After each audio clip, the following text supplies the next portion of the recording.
Blog Talk Radio. Good evening, everyone. This is me, Jonathan Alexander. I'm here to host our show, Life, Laughter, Happiness.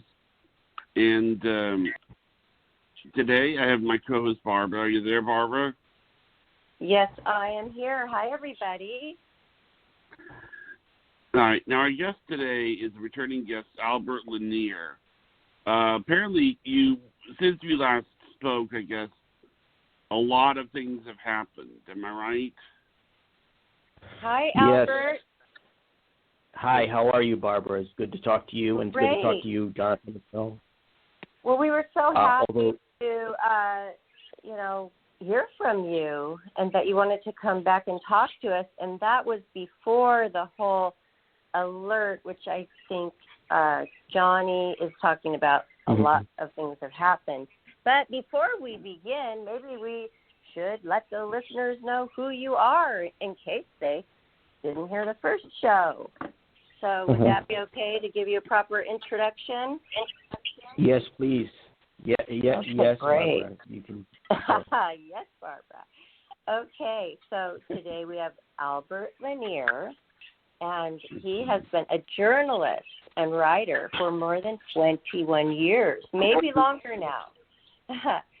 And he holds a BA from the University of Hawaii-West Oahu and has been a contributing writer for Pacific Business News and Honolulu Weekly.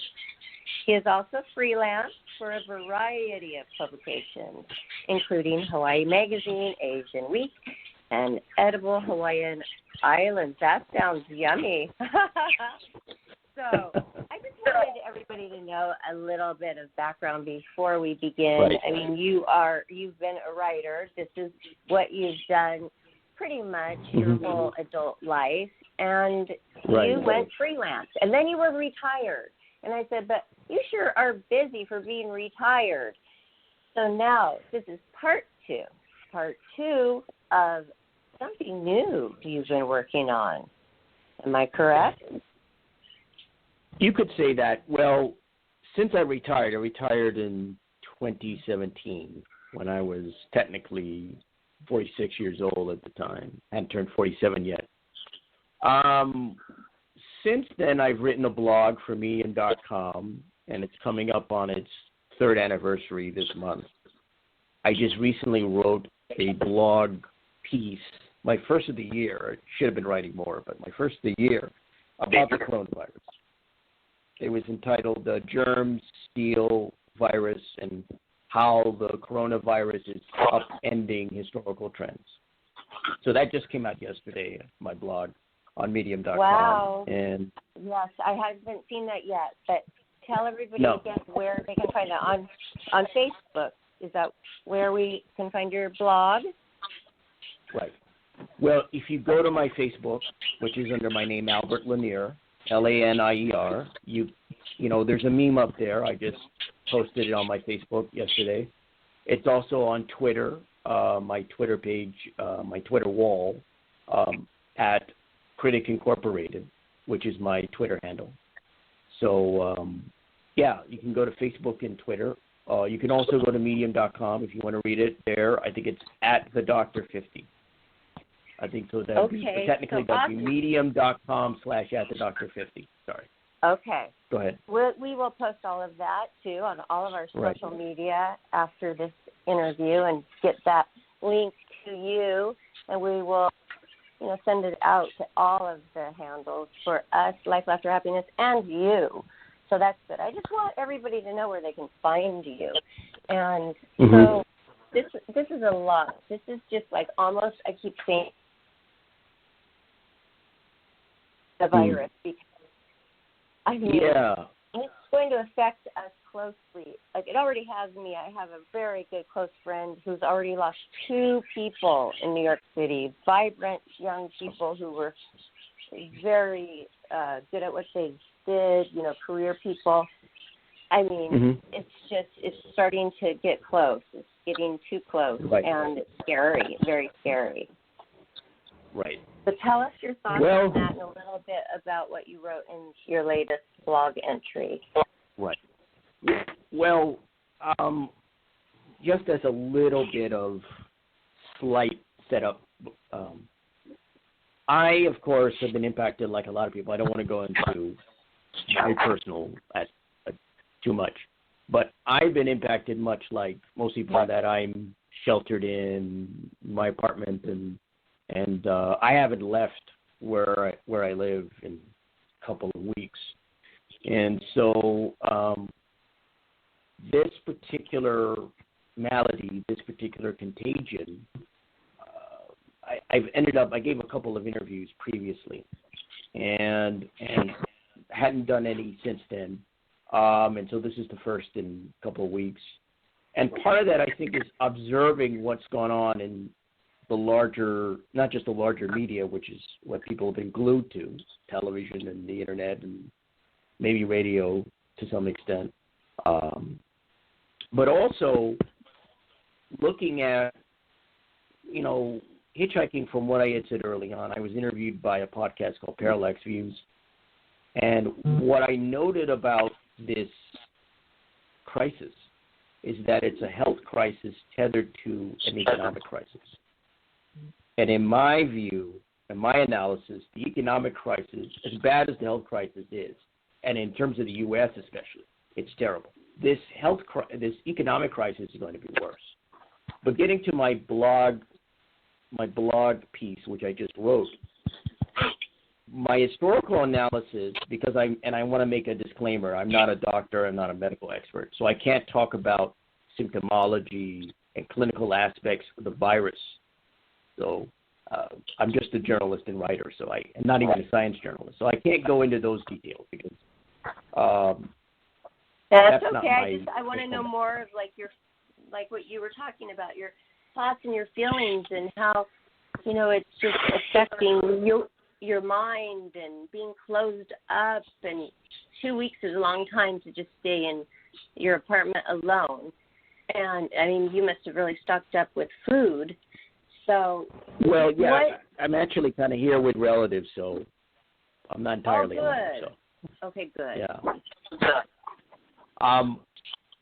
For me, it's been, I've just briefly state that before going on my blog piece. For me, it's been a little unusual in that I'm not a homebody. I always like to go out. I've been doing that for as long as I've been around, I guess. I've never been somebody who likes to stay home and just, settle down in a bunker or whatever. Sense. I mean, that this makes is sense unusual for me, but it's... You grew up in Hawaii, didn't you? Yeah, so I'm used to kind of going out, especially now that I'm retired, going out to events and going out to different places. So I kind of adjust to being indoors all the time, which is bizarre for me and strange, but managed to get through it. I mean, so far so good. But getting to my blog piece, my historical analysis, which is the analysis that I'll provide because I'm not a medical expert, is that what I've noticed about this virus that I don't think most people will say on the major media and the so-called mainstream media, which I call the dominant media. My assessment is I see this as an upending of the normal historical trends in world history. I see this as the normal historical trends in world history. What I've noticed about this virus is that what is getting hit is the first world, what is known as the first world, to use the language of the Bandung Conference of the 1950s.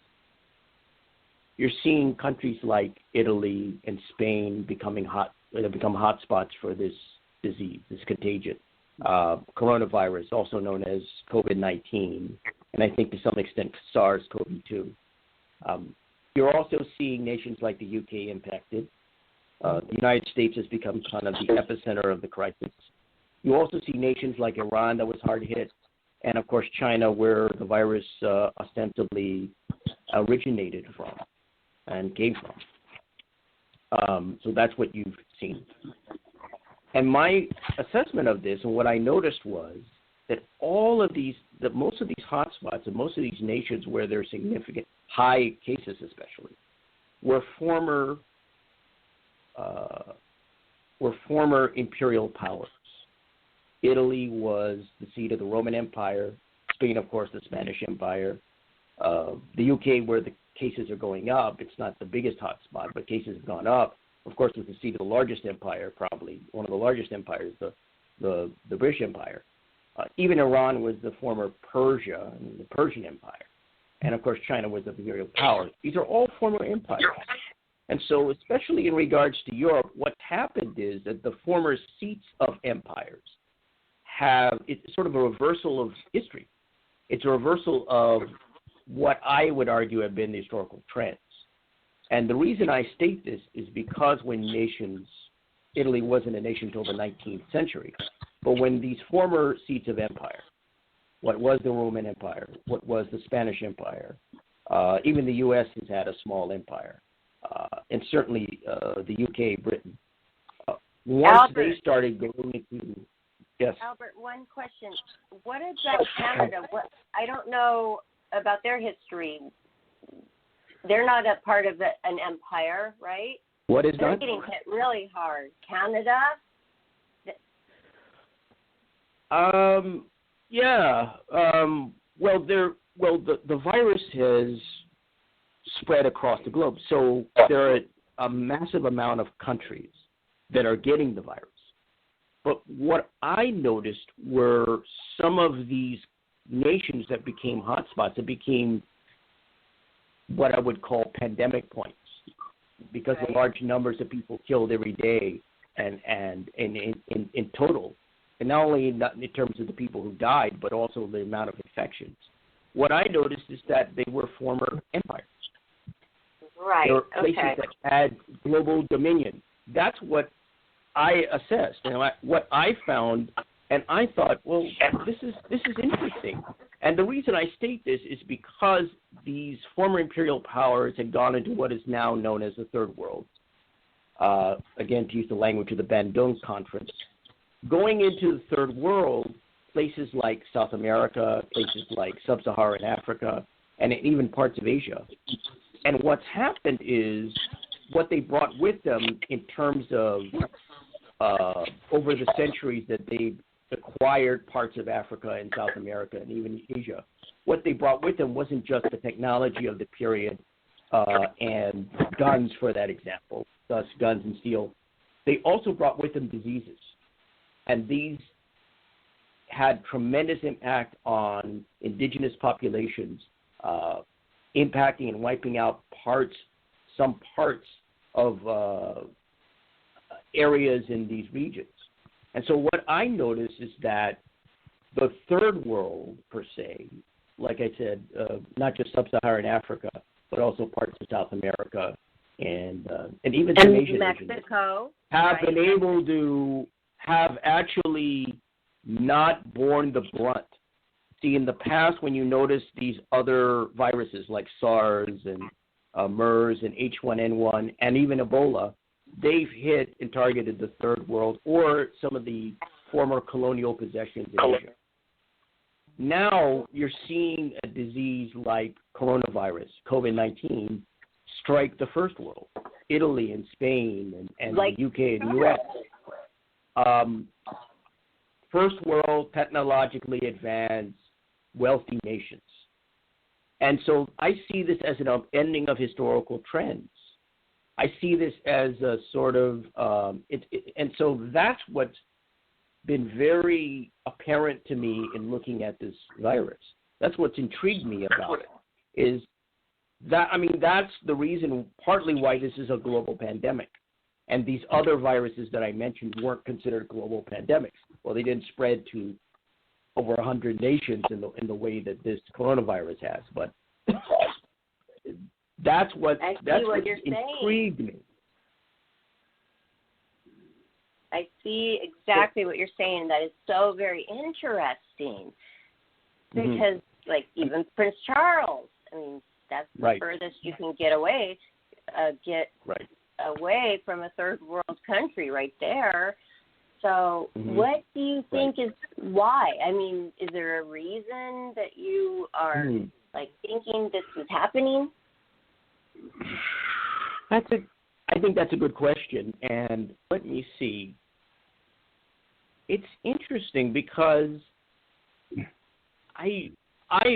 because this is a disorder and a disease that even experts at places like CDC are still trying to reckon with, because I think it was discovered in 2019, and there's still a lot that's not known about it. It's hard to figure out why specifically this has really wreaked havoc, in my view. I'm sure the medical experts and I'm sure a lot of the doctors that have looked at this will have their reasons and their opinions, the professional assessment as to why. I, as someone who isn't a doctor, can't give you a clinical or symptomological or symptomology-laced view of this. But what I see from a historical point of view is an upending of sort of the world historical pattern. The third world has borne the brunt of many deadly and destructive diseases, and now the first world is bearing the brunt. It's almost as if it's a sort of, this may sound odd, because viruses aren't sentient. I mean, viruses are destructive, microscopic entities, but they're not sentient, intelligent beings. But it's almost on the order of it's almost anti-colonial, anti-imperial in the way this virus has worked. I mean, it's intriguing to me. It's something I haven't seen before. I mean, the only other global pandemic I can use an example of is the Spanish flu, which happened in 1918, lasted in 1920. All about that. I read about that too. Yes. And that killed, according to historians and doctors now in this century, killed about 50 to 100 million people. I think the estimates are now. We don't know how many people are going to die as a result of this coronavirus, but we do know that this virus has sort of changed historical trends from my analysis of this. What's also intriguing to me, I don't know how valid this is as an assessment, is what I noticed about some of these other countries that were hard hit by this virus is that they were near bodies of water. If you look at Italy, if you look at Spain, if you look at China, if you look at Iran, if you look at the U.S. and U.K., some of these countries where there are major infection rates, you don't see a lot of nations that are sort of getting very, very, very, very high COVID-19 and coronavirus infection rates and death tolls that are innovative from what I've seen thus far. Now, that could change because you never know what a second wave of the disease could bring with it. But what I noticed in my assessment thus far was that these are near bodies of water. They're either bordering it or surrounded by it. How much that is a factor, I cannot say. Again, I'm not a medical expert. I'm just sort of giving my layman's point of view and my layman's assessment and analysis. And those are the two things that I've noticed in regards to this. In regards to this virus. Very interesting that you are coming up with this because it is so true. Now that you pointed it out, that is so very, very true. This is making me feel like maybe I need to wear my mask when I go down to look at the ocean.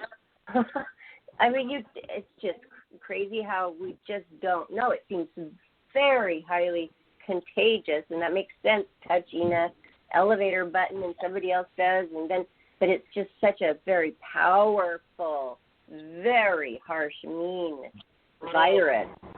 It's and then it'll be so interesting to see because they're going to find out a lot about it. Eventually, they're going to know why are some people recovering? Why are some people just they get it and the next day they die? I mean, it's just it's going to be very interesting to hear, the scientists find and discover what this is really all about. Isn't it? Right.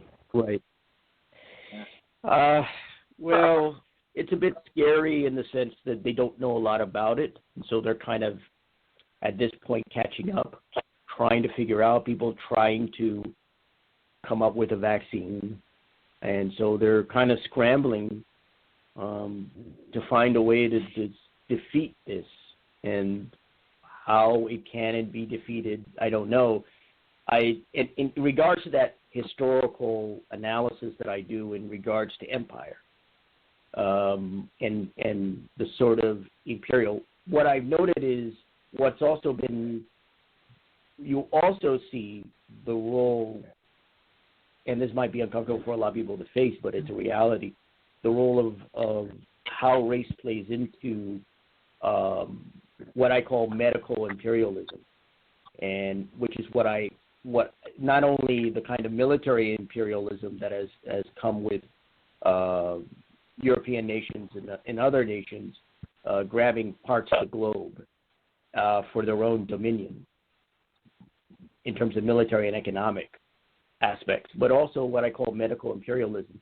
Recently, 2 French doctors, I think, were on a TV show saying they wanted to test a potential vaccine for COVID-19, coronavirus, on sub-Saharan African individuals, and in fact stated that they used the example of prostitutes, because the prostitute would be open to all kinds of potential infections or potential outbreaks, I guess because of what would be termed, put in polite terms, commoditized sexuality.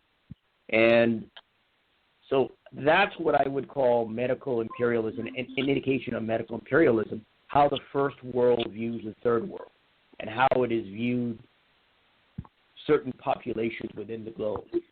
They are supposed to get diseases because they don't have the medical systems, they don't have the technology, they don't have the economic infrastructure to be able to fight this off. Well, what's happened is the first world, even with its medical systems, its economic infrastructure, and its technology, hasn't been able to do it. You saw it in Italy, you saw it in Spain, you've seen it in the United States, especially, where you have nurses coming into hospitals wearing plastic bags because they don't have the gowns and equipment. They're looking for ventilators. They're looking for masks. That's another thing that I was thinking. Why aren't we more prepared for this? It always goes in waves. If you look back into history, these pandemics happen. So, like, we have earthquake kits. Why don't we have, every family should have a virus kit where there's masks in there, and there is essential things that you need. You need. Go ahead, Johnny. Go ahead. Sorry, this is my question. I didn't know if anybody was hearing me. Would you say this disease is about as deadly as HIV, or would you say it's less or more? Would I say that that the virus is deadlier than what precisely? It's HIV.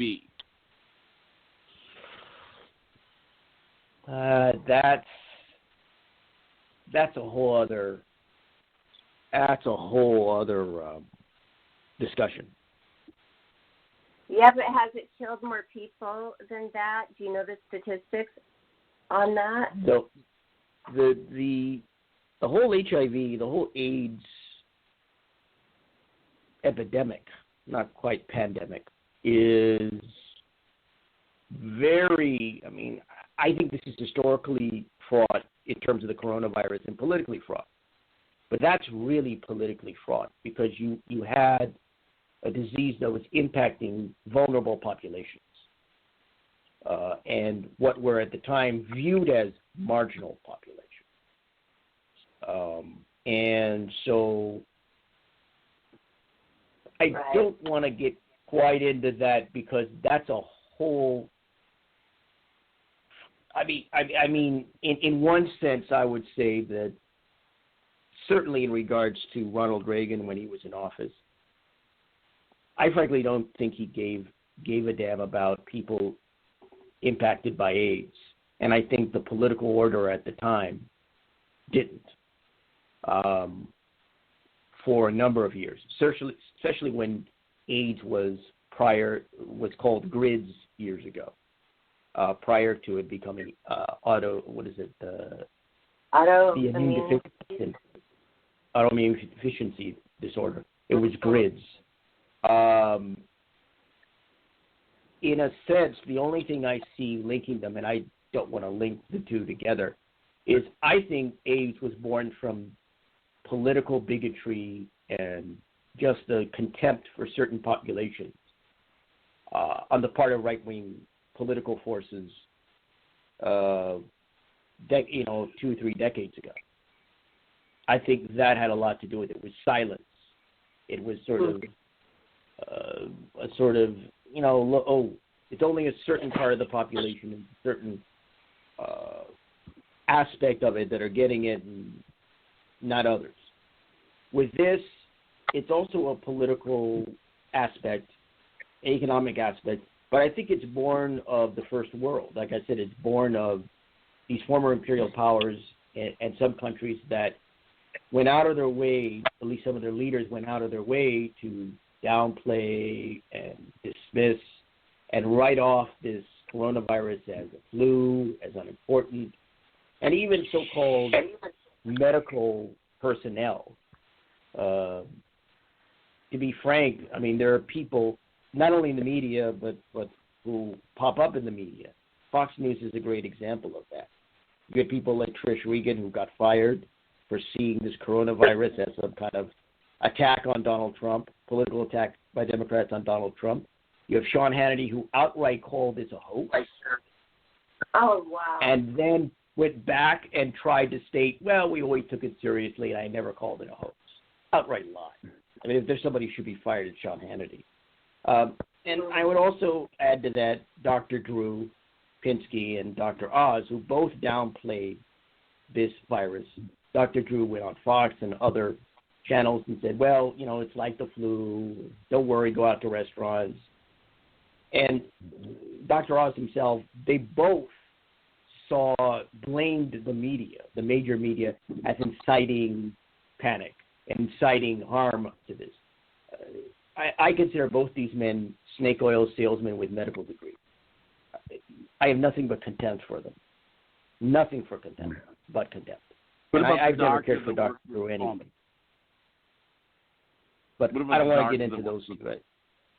I don't want to get into those two. Johnny, they know what they've done. I can't hear what Johnny just was saying. It was unclear. Could you repeat that, Johnny? The doctor that works with Trump. I'm trying to think of his name. He's been the head of the coronavirus task force. Well, I think you're talking about Dr. Fauci? Yep. Yeah. Well, he is trying to tell the people, I feel, the truth about it. What do you think, Albert? Well, he's a medical professional, and I think he's done the best job he can under very difficult circumstances. Yeah. Especially in an administration that has basically poo-pooed the problem and tried to sweep it under the carpet, and it now cannot. I could go into, I could talk forever about that, but I'm not going to. I have other things to discuss, and I want to focus on that. Yeah. There's a lot to discuss. You might have to just come back for that discussion on those other topics. But so this is very interesting. So when you saw the similarities, and all of the countries that are being attacked the most were in empires. So then what are you taking from that? How do you feel about that and those similarities? Like, I want to get to the climactic stuff here. Well, what it says to me is it's almost, like I said, it's a reversal of what I call global historical trends since maybe the 14th, 15th centuries, since European powers and other kinds of powers started creating major empires upon the earth. And that's what I saw a reversal of fortune historically. And I think that's why this has become not just the major deal that it is, because it is a global pandemic, but it's because the seed of empires were hit. Italy was hit. Spain was hit. U.S. is hit. U.S. has a small empire, but it's an imperial power nonetheless, which people often forget. So it's intriguing to me. I mean, that was what I saw, and I think it doesn't surprise me that people aren't seeing it, because I think a lot of people are kind of focused on all the straightforward material and economic and even political ramifications of this virus. So it doesn't really surprise me. I think people are practical minded in many respects, especially a lot of so-called everyday people, working class and poor people who are frankly getting the brunt of this disease in this country and in other countries. The people that are really suffering are those who have no resources or very little to no resources, and those are the people that are catching the front of this disease, the face of this disease head on, and it's tragic. It's really tragic. It certainly is. And the people in Mexico, I've been watching a lot about different pandemics, epidemics. Mm-hmm. And what about Mexico, when they hardly even had a vaccine for the actual normal flu? And so, I mean, these countries are so behind. I don't want to see it hit them.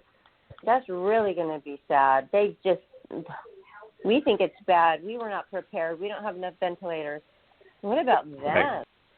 Yeah, it is tragic. Interesting you bring up Mexico. I understand. Don't you do some charity work for people in Mexico, I believe, or you're involved in that? I did do that a lot. Right. Doctors for Charity, and I fly there. Yes, and I work closely with them. Yes, and my friend Kurt, he lives down there. I just recently went down there, and yes, they're not even prepared for the actual real flu, let alone this. Yeah. Right. Barbara, well, unfortunately, from what I've seen in Mexico, the president of the country didn't really take the coronavirus seriously. He was kind of, to be blunt, dismissing it, almost not quite in the same way as Trump, but close to it. He saw it as unimportant to be prepared and unimportant to deal with it. He was saying he didn't want it to get in the way of normal Mexican customs of greeting people, kissing and hugging and so forth. And that's changed because the amount of coronavirus cases have gone up. They've gone up in Mexico, so they've had to get serious about the outbreak and the disease.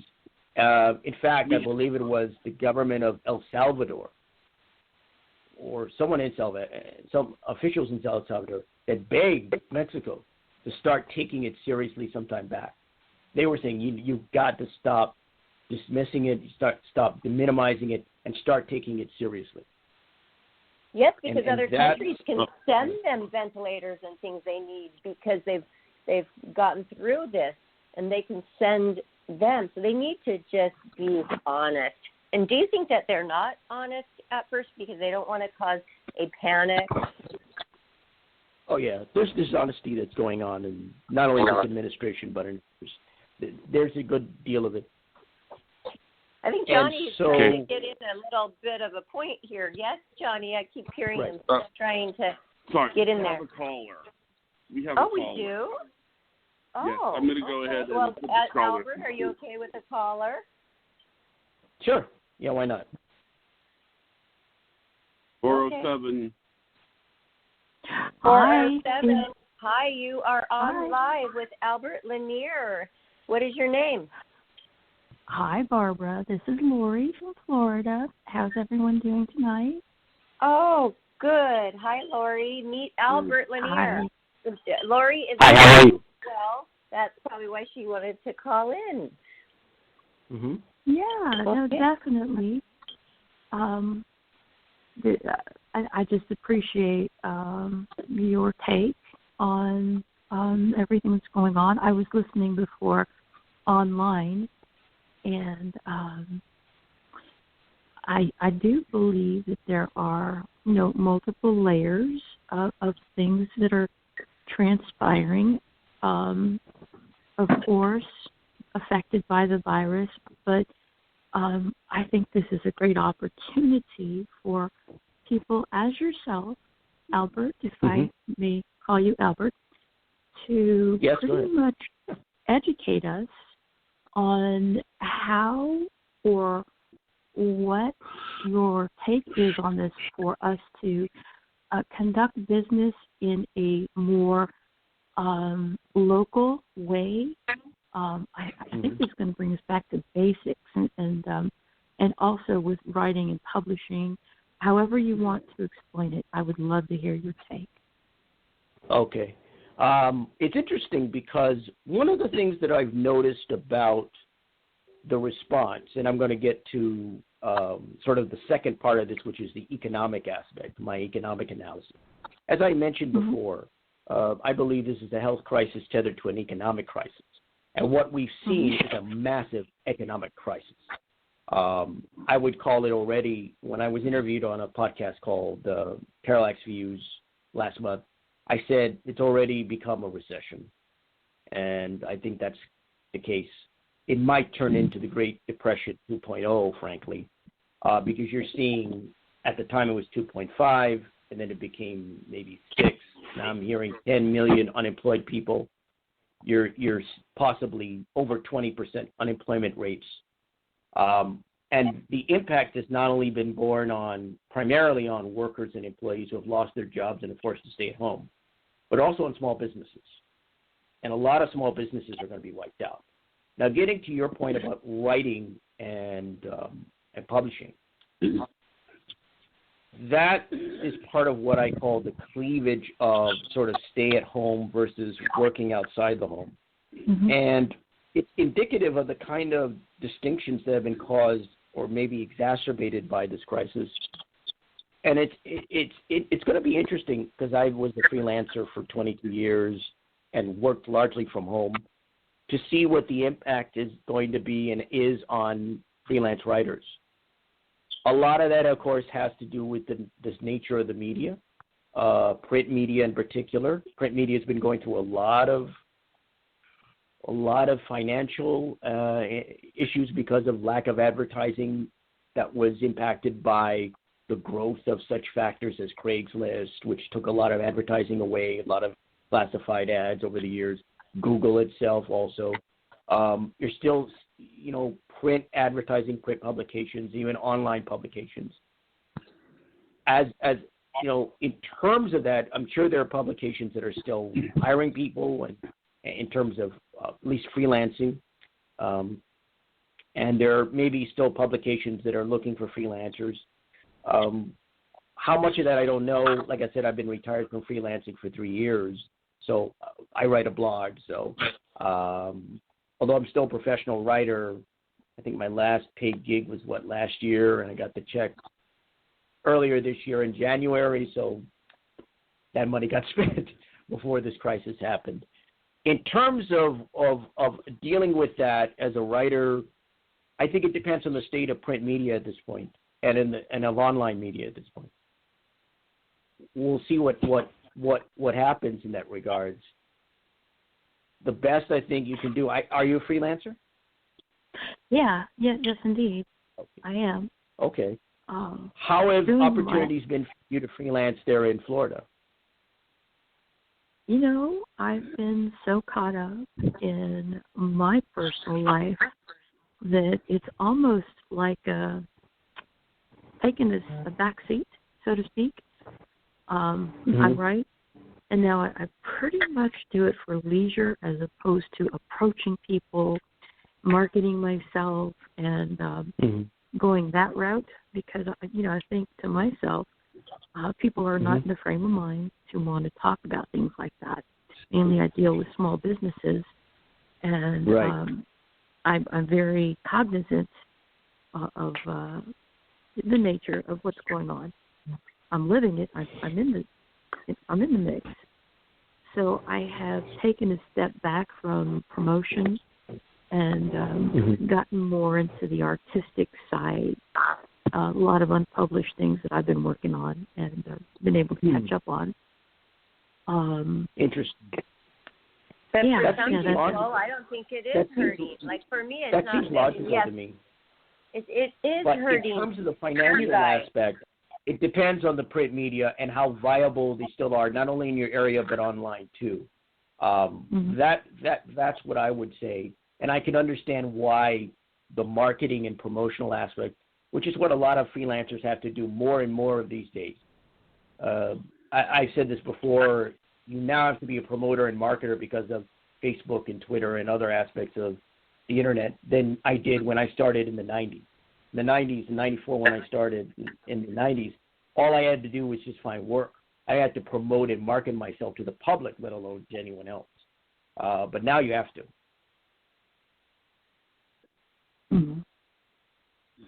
Well, it's going to hurt a lot of people, but for me, I can probably do even better. I mean, with my online sales and the things I do at home online anyway, but it's so sad I cannot go out. I was on such a roll with my shooting and doing photo shoots and being back here in California. I've just loved every second of it, and 2020 was going to be so amazing, and shoots lined up that I've had to cancel in Toronto, but it just I did get an N95 mask in February when nobody else, people laughed at me. Why would you do that? Well, they're not laughing now. Anymore, They're not laughing anymore. They're not laughing now. No. But this also presents itself as an opportunity. An opportunity in, getting back to what did our parents do and their parents and their parents before that. What was it about them that? They started having babies. There's going to be a baby boom because they got to do something fun at home. They're isolated. So, no. All of us are so stuck in our phones that we don't even do much of that anymore. I mean, people are pretty much in their own headspace. It's not the same. I mean, things are very, very different. It's almost like taking us into a Back to the Future movie. Well, I could use a plutonium-powered DeLorean just about now and go back in time. I was looking at the moon the other night saying, gosh, I wish I had a rocket ship. Can I live there? Things that you just aren't even thinking about. You have to ask Jeff Bezos about that one. I know. I probably could make it happen. Or Elon Musk. Both guys I don't like, but so be it. Oh, gosh. But, okay, so I want to know what you think, Albert, but the bigger picture here of what is going to happen with the economy. You were going to get to that, weren't you? Right. And some of what I set up, it's what I intend to do now is sort of take a sort of slightly go back and then go forward.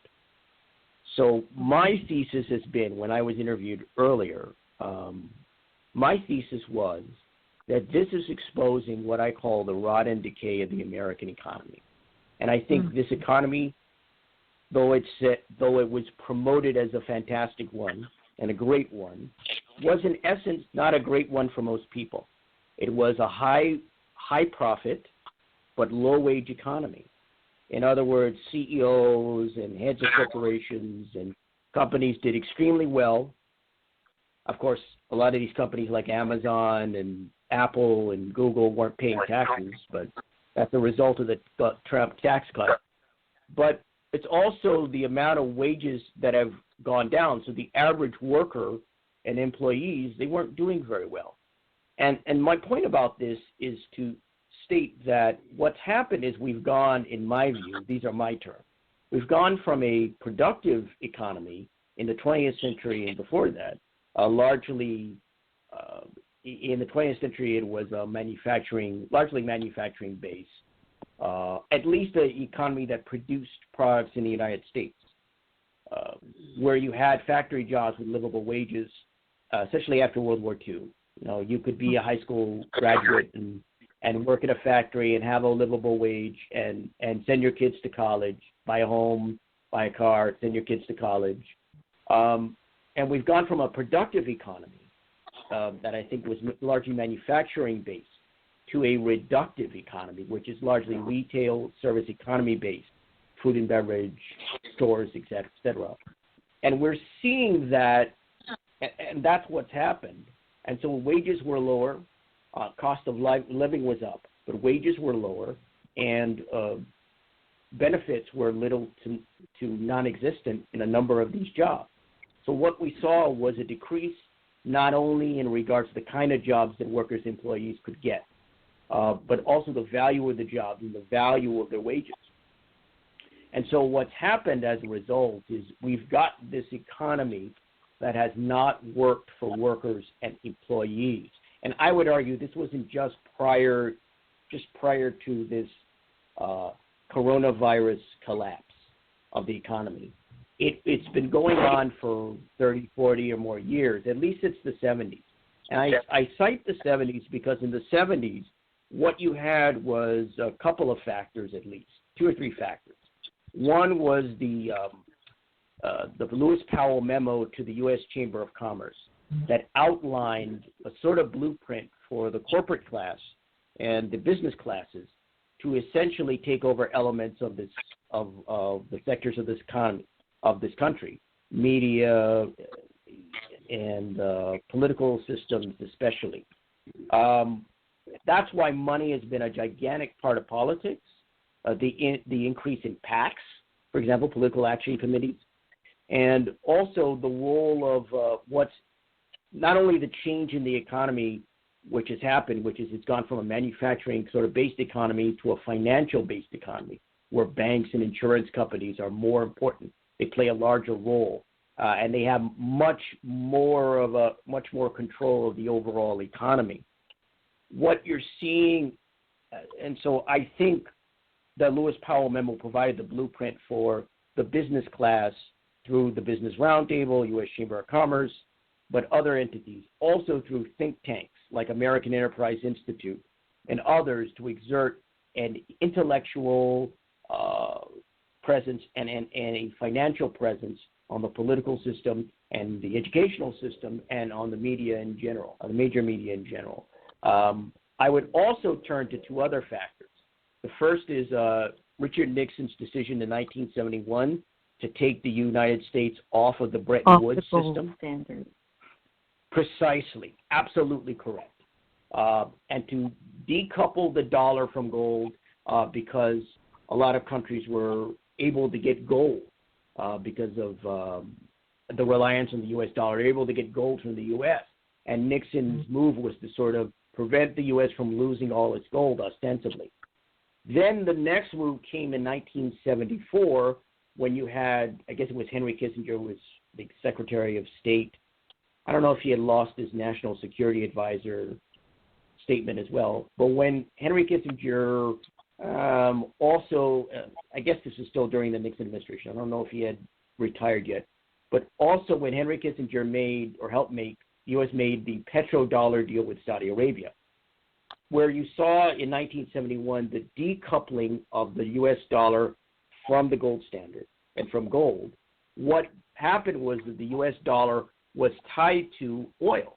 And so what nations across the globe and across the world had to do was get dollars in order to get gold. They had to stock up on dollars, a situation that exists from this day. I think one phrase that was used was as good, the dollar became as good as gold.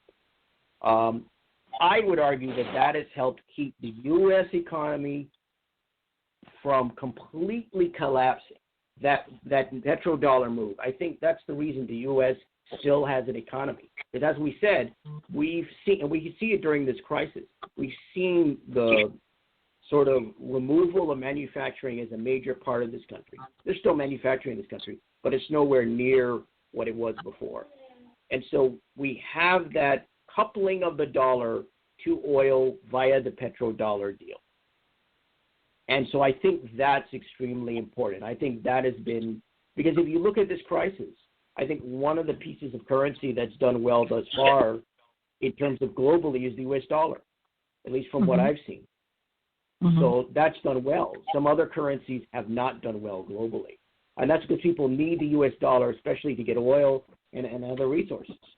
And so I look at those three factors, you know, the takeover of American institutions and America in general, to me, by the corporate class, by the business community, because of the Lewis Powell memo, the blueprint provided by the Lewis Powell memo in 1971.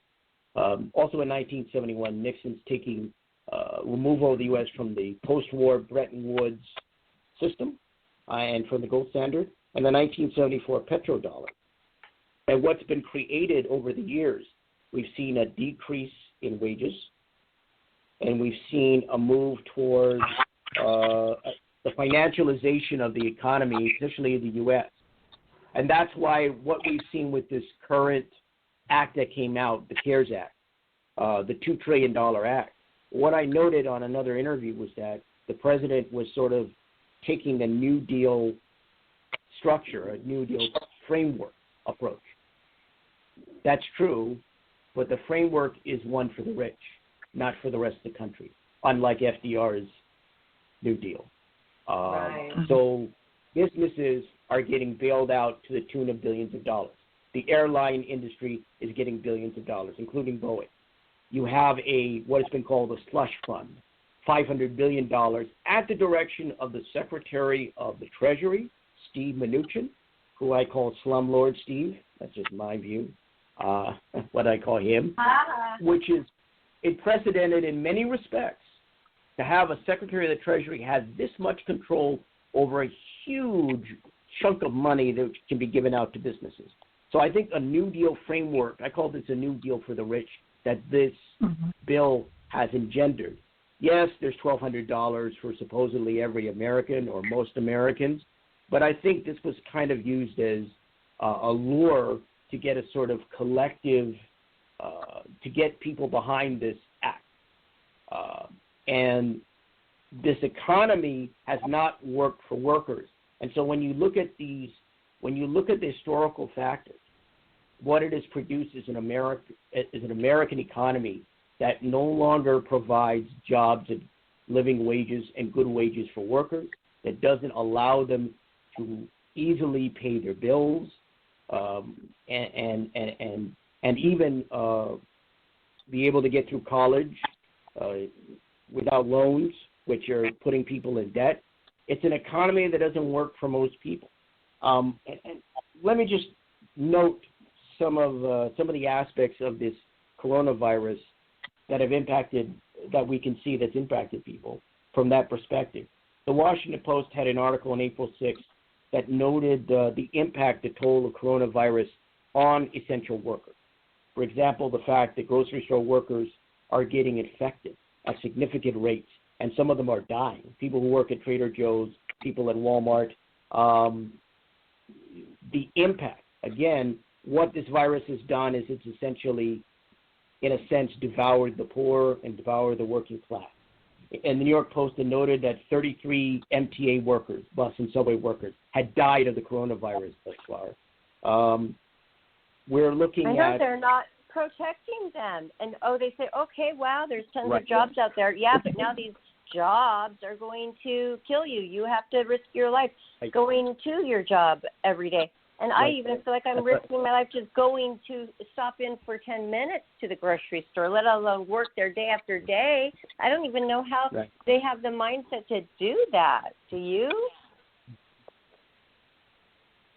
I wonder how these essential workers are doing it. They're deemed essential workers, grocery store workers, gas station attendants, and other types of workers, but they're not being paid essential pay. Cable guys came out here. They said that this is an essential thing. I said, are you sure? It was down, my cable. I said, are you sure? The coronavirus, I mean, they're still coming out. And she said, it's an essential job, yes, and we cannot get it on your TV working through the phone, so he has to come out. I put my gloves, my mask, I stayed away from him, I cleaned his area, you know, and I mean, I just couldn't believe that they were still sending out TV people. Right, right. So we also know that there's been a death toll on doctors and nurses, over 100 thus far killed because of this virus across the planet.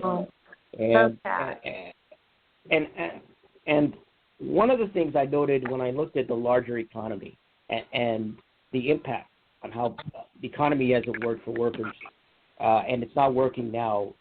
Annie Lowry, a writer for The Atlantic, in August of 2019, noted that despite the high, as I mentioned, high profit, low wage economy, supposedly a great economy, that it is, quote, the worst job market in over 80 years, because the millennial generation is making less money than even the so-called baby boomers, despite supposedly a higher economy and a wealthier economic framework in this country. And you're seeing this in regards to these low wages in terms of student debt and the cost of living, which is rocketed in aspects like rent and mortgages and food. Another interesting point, she also wrote an article in February in The Atlantic, and what she noted, this is before the crisis broke out, and what she noted, and this kind of dovetails with what I've been saying, is that families have been bled dry in the supposedly great economy. Quote, families have been bled dry by landlords, hospital administrators, university bursars, and child care centers. Quote, 4 million, a roaring economy felt precarious or downright terrible. And we can sort of see this in other data. Gallup poll has been looking at the impact of disasters and major events on the American population. And so when it came to this coronavirus, it's interesting. Contrasting people who made like $36,000 or less, maybe $90,000 or more, when they looked at three factors, stress, worry, and sadness, 62% of those who make $36,000 were stressful or had high degrees of stress. Interestingly enough, 64% of those making $90,000 or more also had stress. Worry was about 64% for those making $36,000, 60% for those $90,000 and above. Interesting, sadness was a little different, 45% for those making $36,000 and less, and about 28% for those $90,000 or more. So it's interesting to see some of these statistics. And of course, politically, very big differences between the two parties and others. 67% in terms of stress for Democrats, 48% for Republicans, 70% of worry for Democrats, 44% for Republicans, and then 39% sadness for Democrats and about 23% for Republicans. Of course, there have been a wide amount of discrepancies and a sort of real divide between the two parties anyway over the years. But it's capturing sort of a statistical indice of how people are reacting to this and a little of how they feel about this coronavirus pandemic and epidemic. And I love your breakdown. I love the way that you are so diligently breaking it down socioeconomically, spiritually, just about ethically and everything else. What a well-rounded answer. Oh, well, I guess it's I'm used to it as a journalist. You always want to get some data. You want to get some cited sources. It's something that old habit. I don't like talking about something just off the top of my head without marshaling facts, without figures, without some kind of grounding in vetting data and reality. And so that's important. Yeah. That's so important. I mean, you're writing about it. You've got to know details and statistics and percentages and all of that. and it is so interesting. But I just have a question about Trump. Do you think that this is going to be, his downfall, like finally we'll have a downfall because of the way he's handling this? Because I remember when there was the Katrina flood and the way that Bush handled that, oh my gosh, nobody likes him after that. So how do you feel about, I know a little bit about how you feel, but what do you think about that? I do. I'm not really surprised by how Trump has handled this crisis. I think what he's done is, like I said, indicative, going back to my historical analysis, I think it's indicative of first world attitudes toward these crises. Pandemics aren't supposed to come to America. They're not supposed to come to the UK. They're not supposed to come to Spain or Italy or Germany or France. France and Germany have also had significant cases, though not as bad as Italy and Spain. But it's not supposed to come to first world, wealthier nations. But it has. And so he was expecting to happen. I think for him, it's sort of surreal. There was not a reality show guy, but I remember there was a reality show called The Surreal Life. I forget what it was about. But that's what it seems like with this administration. You could just call it, every press briefing and every aspect, you call it The Surreal Life. Or The Surreal Show. Just call it The Surreal Show. Their responses have been inadequate. And I'm being generous in saying that. I think that they are camera ready, but not crisis ready. And it's evident. It's evident in how it's impacted parts of New York, which has been hard hit, and parts of the country. Should have just really faced it, and as honest as he could, faced it.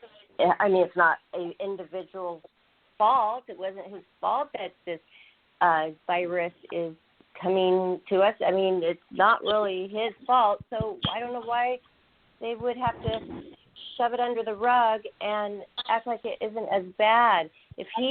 And then just here, Vice President, you handle it, No, that's not what we wanted to hear. We wanted to hear our president, he is going to handle this and be honest and just don't act like it's going to go away. Let's just expect it to get really bad so then we're prepared, not just act like it's going to go away and hope it goes away and hope nobody notices.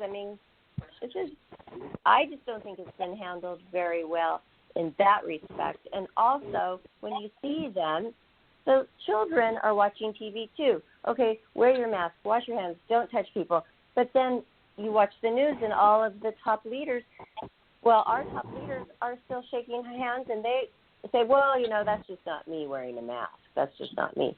Did you guys see that when Trump said, that's just not me?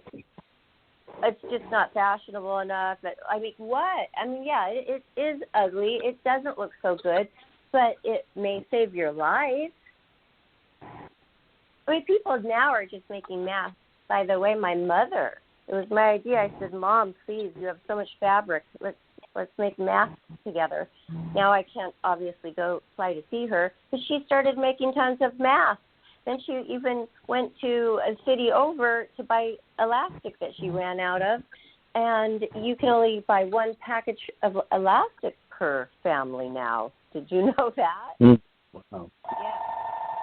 So I think that this is all very interesting, but I think that me, as the co-host here, I would like to say, everybody, try to figure out a way that you personally can help. You personally can. If everybody helps in some way, that would be a lot of help, wouldn't it? Yeah, that's an interesting. I think that's a kind of valid point, and I think some people, they're doing that in their ways. Some people are doing that, whether it means making masks, or write about it like you do, and maybe Lori's going to write about it. Writing about it, that's so helpful. Give us something to read that maybe a different take on it, like you're giving us now, that's helping a lot. Right. Opening up people's minds. Yeah. You know, That's about all I can do I at this point is write something positive. Right. Right. I don't know if what I wrote will be of any benefit as regards to this crisis. I'm not under the illusion that, you know, what I wrote is going to somehow help solve the coronavirus crisis. Well, not it's solve it's an analysis. People's minds up. And that But is yeah, helpful. the analysis would be good because at least we have a starting point of understanding, and you know, people can write their congressmen, people can write their senators.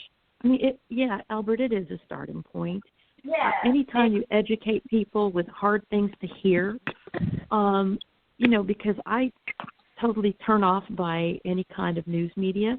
I don't like for someone to tell me how to think. I'm perfectly capable of doing that on my own. I get my news bits from research. I do my own research, and I compile my own formulations and hypotheses of what, and you did a fantastic service for all of us by your delineation of the history that brought us to today. That was amazing. Right. That's pretty much what I do. I do the history searches and my own hypothesis. Well, we're about out you know, of time.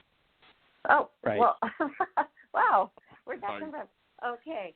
Well, that is true. But thank you so much, Lori, for coming on and acknowledging our wonderful guest and what he's doing, Albert. And I just want to make sure we do shout out your blog so we can all read. What was that? It's on medium.com, so I think you can reach it on medium.com. Medium.com/@thedoctor50. I believe that's the way to get. By the way. Hopefully that'll be. 50. Did you say you turned 50? Yeah. Earlier before we went on the air? medium.com/@thedoctor50. Yeah. But did you turn 50? I think you were trying to tell me that before we went on air. Did you have a birthday? Yeah, I did. I did during this. Wow. I did this past week. And you know what, last Johnny week. and I couldn't keep up with the birthday shout-outs of all of our guests. It was getting confusing, right, Johnny? It was hard to keep track of it all. But happy belated birthday, and that was a big one. When was your birthday? It was April 3rd. Do you know what April 3rd is a special day? I'll never forget your birthday again because, right, Johnny? That was my 1-year anniversary of my first appearance on the Life After Happiness show. 1 year anniversary. April. Yeah. Wow. And me and Lori Albert. share a birthday. Wow, that's amazing. So, well, happy, 50. That's a big one. How do you feel about it? It was kind of an odd one. It was kind of odd. I guess I never thought that I would be stuck indoors and spending the day basically arranging an interview or interviews, which is what I did basically. So it was I was thinking very about different. that the other day. Look, if you have your birthday and you couldn't go anywhere, I mean, you just have to deal with it. I mean, it's not the end of the world that you can't go out on your birthday, but I mean, it just is so okay, wow, look at where we are, look at what we're going through globally, but we can, like Lori says, just try to do something positive, and what you're doing, I think, is opening up people's eyes and writing about something in a different slant than they were actually thinking, opening them up, opening their eyes up. And also, we've had another guest on our show, a psychic medium, and she said this is all, yes, it's horrible, but it's also all about love, because a lot of people are coming all together as a globe. It's globally. I feel it. When I do go out, I feel good energy. I don't know about any of you, what kind of energy you're feeling when you go out, but I'm feeling like when I do greet the grocery store clerk or the postal service person, say hi and thank you for what you're doing, they generally are pretty upbeat and happy. I mean, I had to have a person come out for 4 flat tires, and that guy was grumpy. But other than that, it's pretty good energy around. What do you think about the global energy of just people's attitude coming together to try to, control this? Well, some parts of the globe, in regards to how they've handled this crisis, had demonstrated that they've been able to handle it from a medical point of view. South Korea, for one, they treated it like a microphone, in a sense, testing, and they were prepared. Taiwan is another one. They prepared in December of last year, December of 2019. They activated their National Health Command Center, coordinated within their agencies, and they used data from their insurance program, national insurance program, to link up with individuals. And so if we look at countries like Taiwan and South Korea, they're showing that there's a way to at least fight this virus and to have some relative success against it. I don't know, it's hard to have real success against a virus of this nature, especially one that you don't know all the characteristics of, or just finding out about in many respects. But I think that's a cause for optimism. Yeah. What Taiwan's done and what South Korea's done, and to some extent, although it's been controversial, what China's done, but they had the infrastructure. They had fought SARS and other viruses before, and so they had the fever clinics, they had quarantine hotels, and they built like 2 hospitals each in less than 2 weeks to fight this virus. That was amazing. I saw that too. Yeah. That was absolutely amazing. The right. way they built that so quickly. Right. So that indicates that there are ways to respond and ways to have an impact against the virus. And if that's a sort of global energy or a sense of possible optimism in regards to the CV virus, the coronavirus, and COVID-19, then that's worth looking at and examining. Yes, we've been examining a lot, haven't we, Johnny? We have been with different guests on. So this is a whole nother take on it. We appreciate all this information. I wasn't so sure, though, that this is exactly what you wanted to talk about today, Albert, but it went in that direction. So we can also have you back another time if you would like to talk again about, maybe some more upbeat things when this hopefully dies down. Or maybe by then. Yeah. Maybe by then. It would be. Yeah. Yeah. Well, we will certainly see what will happen in regards to this pandemic, and hopefully somehow it will get under some measure of control, and there'll be some semblance of public life again. And where do you live exactly? I know that you are in the LA area, correct? No, I'm in Honolulu. You went back to Honolulu? No, I've lived in Honolulu for the last decade or more. I was in LA, back in 2008. Yeah, 2008. Yeah, I lived there. Okay. I'm kind of jealous because of the lockdown in California, places like the 405, and although I don't drive much, I did get on bus in other areas. I mean, you look at those freeways out in LA, and they're like virtual. They're empty. Virtually it is empty. Amazing. I have from Huntington Beach driven up one time since this has happened, and it was it's usually an hour and a half. It took about 35, 40 minutes. It was really nice, and it seemed like, this is how it should be in a perfect world. Right. The traffic. Right. It was really amazing. Yes. Okay. So now, yeah, I remember now. So you're back living in Honolulu. What is it like there, though? I mean, do they have the stay-in rules? Are they making you wear masks and giving you fines if you don't? Because now I think some people have been ticketed here in Honolulu. I've seen that on Facebook. Some people are getting ticketed by the cops for, being out. Right. It's indicative of what's going on across the planet, I guess, not only in this country. But, Hawaii has a 14-day quarantine. So if you're flying in as a tourist, I don't know why you would be flying here as a tourist. But if you're flying in as a tourist or somebody, you got to go through a 14-day quarantine. Wow, nice vacation. Yeah, I know. So far we've had, I think it's over 200 cases here. It's been a few deaths. So we haven't had.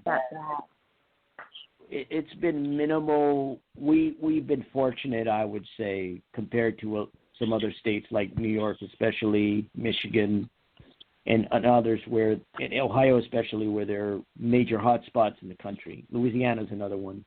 So I guess we've been fortunate. It's been sort of odd. I look outside my window and there's a park right outside, and people outside playing football, and I see cars on the road, and it doesn't seem different. It seems the same in many respects, which is interesting. I know, and it is surreal, though. It is strange when you go out, because it's not like you just are going out to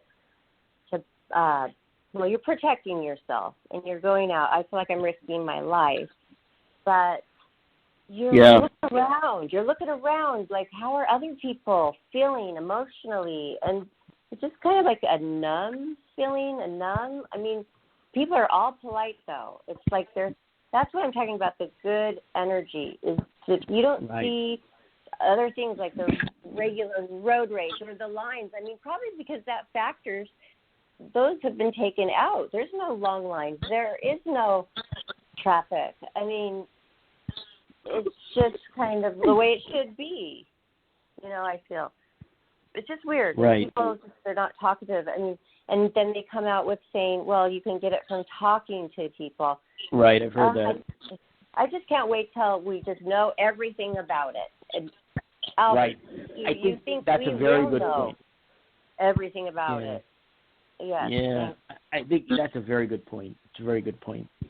When that is, I don't know. Yeah. I don't know. Well, it will be very interesting.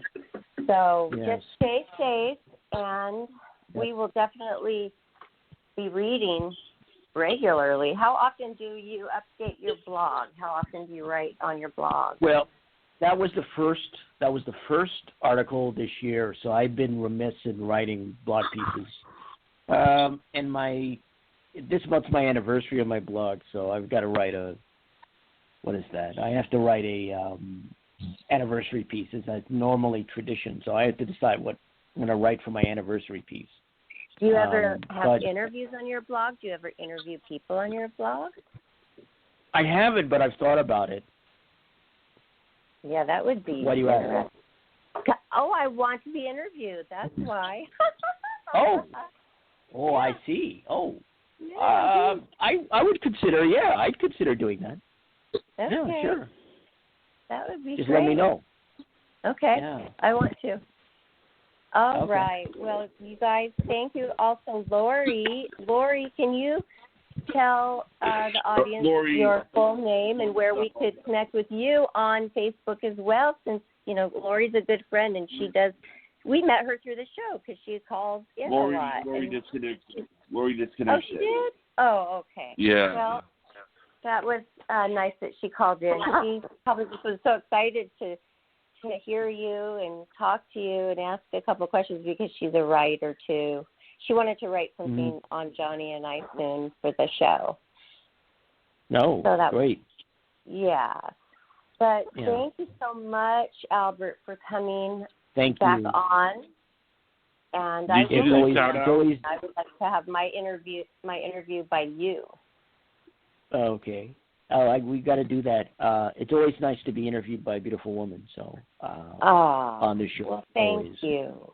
And please try to You keep do your the shot. spirits up and your creative juices flowing for all of us to enjoy. And stay safe. Okay. Stay Mhm. in all of your family. You know, we wish them to stay safe too. And All right. Thank you. And that is it. And please, everybody, listen to all of our other shows on our YouTube channel, Life, Laughter, Happiness, along with the latest here by Albert Lanier. And check out his blog on Facebook. And we would love to hear from you on our website, too, and Twitter and Instagram. So thank you again, Albert, and hang in there. Thank you. All right. And happy belated 50th birthday. Oh, thank you so much. Thank you. Appreciate it. Okay. Good night. Have a great night. You too.